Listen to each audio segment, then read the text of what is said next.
morning. I want to thank everybody for coming this morning.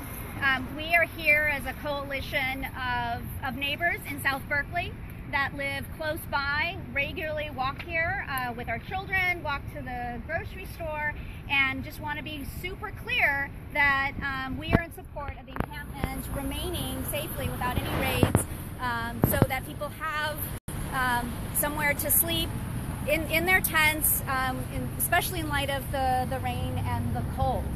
We want to make it really clear that there is lots of community support for that. Obviously, we hope that we are very quickly going to be able to find more permanent, and better housing. But until that happens, particularly next week between now and December 13th at the next council, where we're very hopeful that there'll be some much better programs. So I'd like to ask Mike Lee to come up and welcome us to the camp and say a few words. All right, Mike. Good morning. My name is Michael Lee. I'm one of the associate members of First They Came for the Homeless. My role within First is community relations and also resource development. I want to thank you so very much for being here this morning here in South Berkeley. We started this tour about a month ago in response to the lack of services being provided by the Hub. This was done at the suggestion of Commissioner Dan McMullen, who spoke with our co-founder, Michael St, First They Came for the Homeless. From there, we went off to the races. Since October 1st, we have toured this city, been evicted 11 times at a cost of the city at approximately $30,000 each time. We've suffered 4 arrests. Numerous people have been hospitalized because of the actions of the Berkeley Police Department at the request of the old regime and the city manager specifically.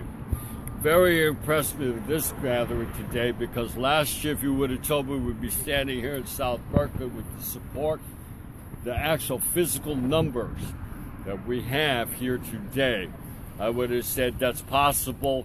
I'm hoping it does, but today is the reality. This keeps us fighting.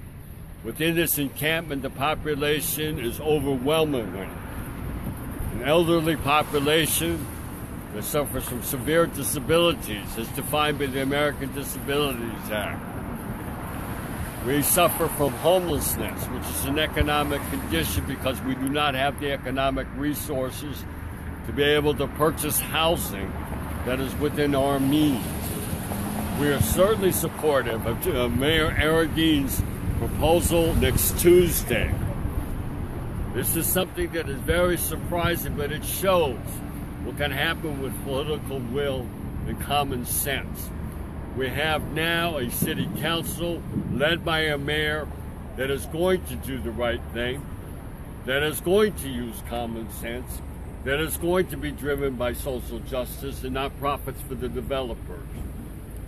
We congratulate Mayor Aragine on his willingness to lead this fight into the city council chambers. We welcome our new council people and certainly look forward to working with them closer, especially our new council member here for South Berkeley, Ben Bartlett. We wanted to be able to develop not an acrimonious relationship with council or with the Berkeley Police Department, but one of mutual aid and voluntary cooperation. So thank you very much for being here. You give us hope that we can live on to fight another day. Amanda, the way to power to the people.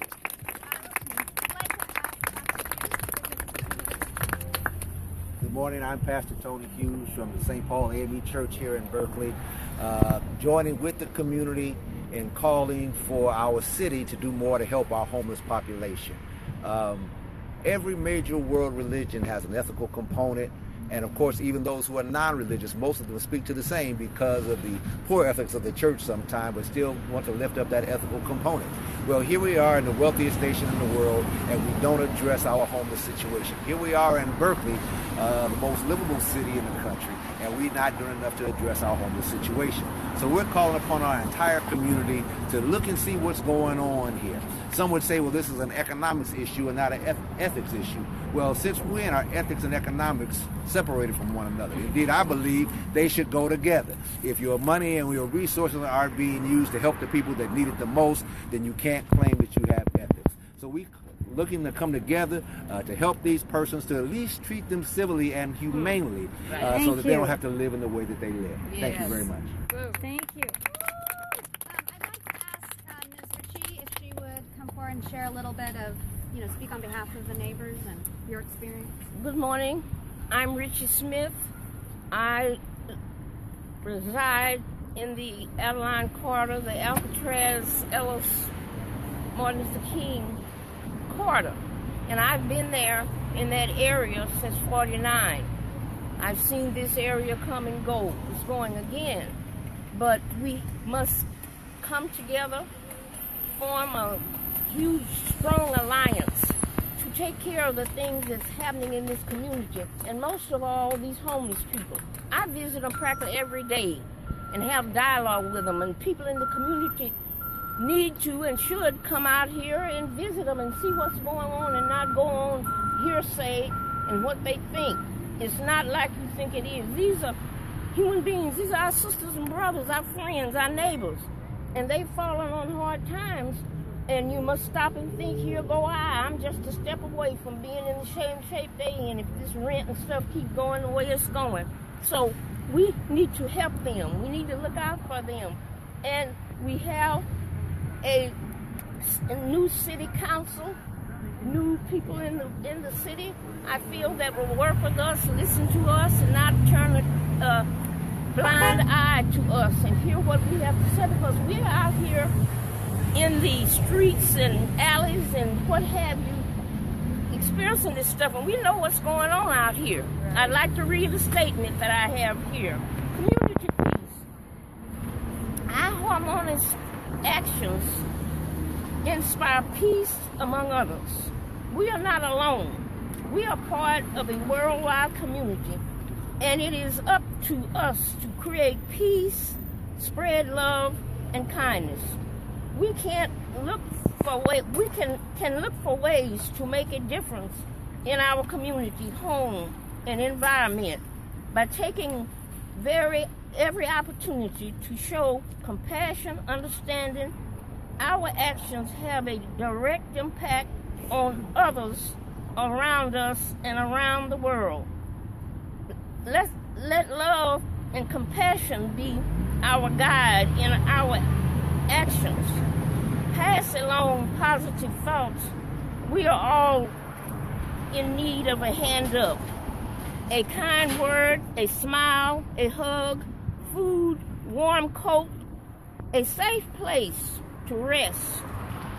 Those deeds will come to fruition. Thank you. Thank you.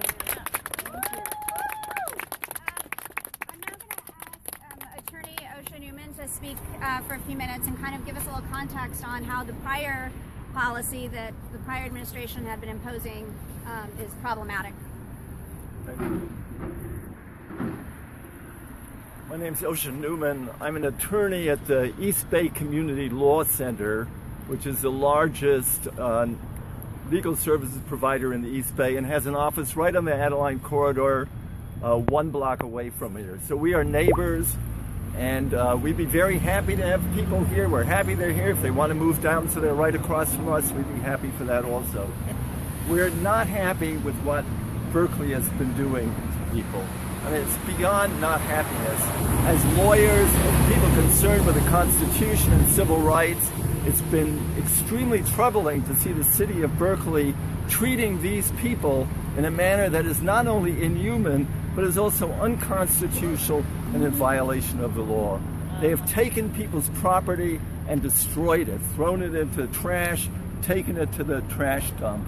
It's completely illegal and unconstitutional. They have a right to their property. Their property is as valuable as anybody else's. They have a right to life and liberty, and that also has been challenged. They have a right not to be criminalized for that which they cannot help but do. That's cruel and unusual punishment, to punish somebody for something that they cannot help but being, which in this case is homeless. We don't have an alternative for them.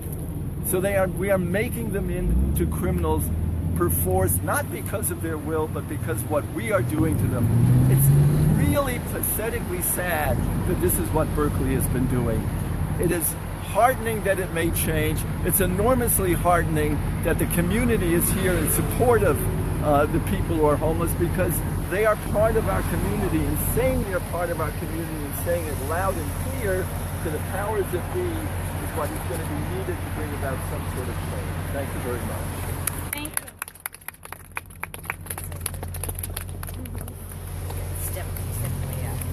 I'd like to ask one of our newest council members, who's been an ongoing leader on these issues, and obviously also a neighbor. I've been to this encampment several times, and I'm disheartened by the way they've been treated, and we need to do better. They are regular people like we are. They just aren't housed. They need to be housed. They need to be loved. They need to be treated fairly. And I'm hoping that we can find a solution to this issue as soon as possible. I'm hoping that the raids will stop and that they will not lose any more of their equipment, and that they will be able to stay here without being interrupted. And it's just a sad situation that we have homeless people, period. You know, we have to try to find solutions, to have love in our hearts. I mean, Berkeley, it has a wealth of community and resources, and people need to look inside themselves and see what they can do to help each other, because we don't know what we're going to be facing in the future, in the next 4 years, and we all have to be united and come together and try to help resolve these solutions together, because that's the only way that we'll be able to survive the next 4 years. And I'm hopeful, and I pray that, you know, we can get this solution resolved without any more turmoil. And we just have to have love in our hearts and peace on our minds. Thank you. What is your name? Cheryl Davila, District 2, City Council. How do you spell your last name? D as in David, A, V as in Victor, I-L-A. Thank you. Thank you. So, raise your hand if you are a neighbor. I think, and because we're right next to Berkeley Bowl, I think we all are a neighbor, because we all use this grocery store.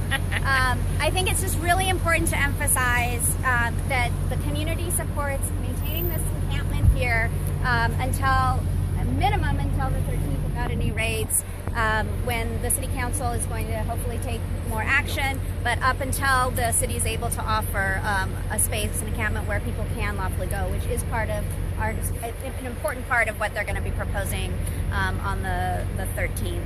And again, Berkeley supports this encampment. And what we would like is a porta potty for the city to bring that, because if you can afford 100 when there's a race, I'm sure we can afford one for this encampment. Thank you. Thank you.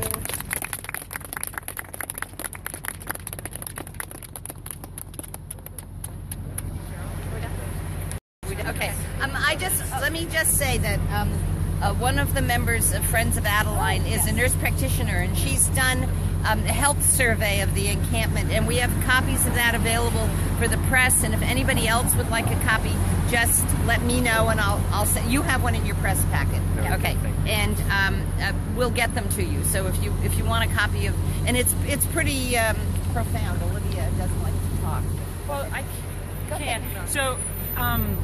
I live in South Berkeley. I'm a nurse practitioner. I practice primary care in South Berkeley, and beginning on November 4th, I've been doing health assessments of people who live in the encampment, and I've done a health census and also responded to a number of calls when raids had come and various medical issues that have come up. And the range of medical problems that people in the encampment have is it's an impressive list. There's people with COPD. There's 2 people with diabetes, one of whom is insulin dependent. There's someone with C. diff, which is a very dangerous infectious infection. It's Clostridium Difficile.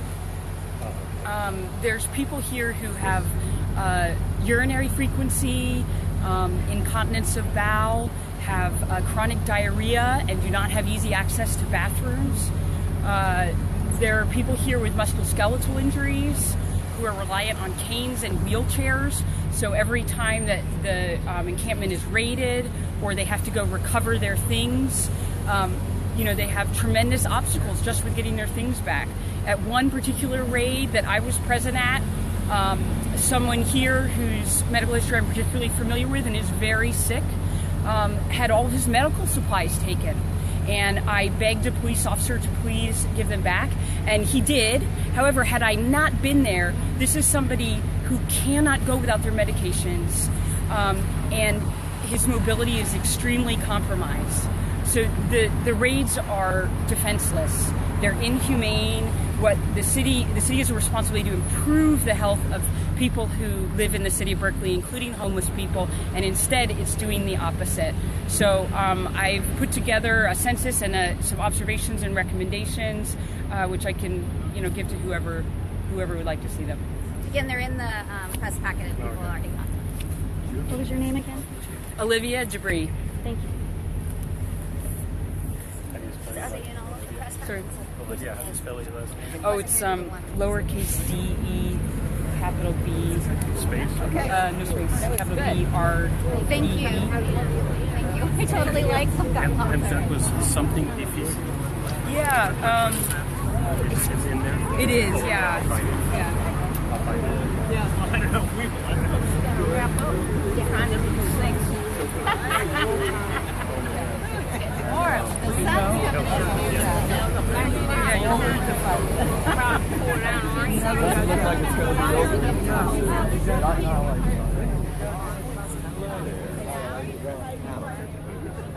I saw the bee around here. Is that a bee?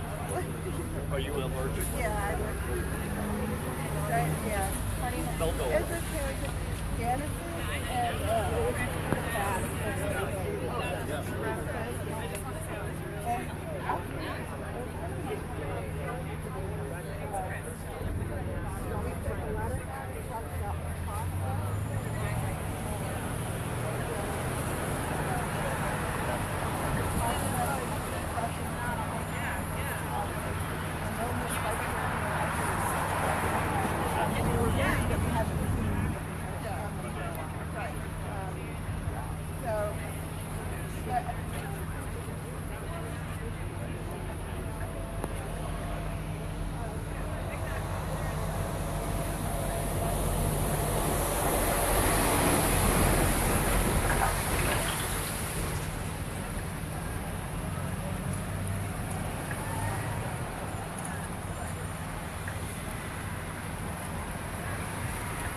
That would affect them.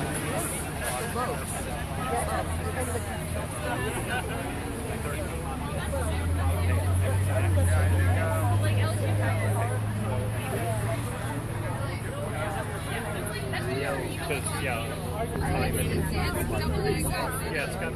I can't believe it's going to be on the consent calendar.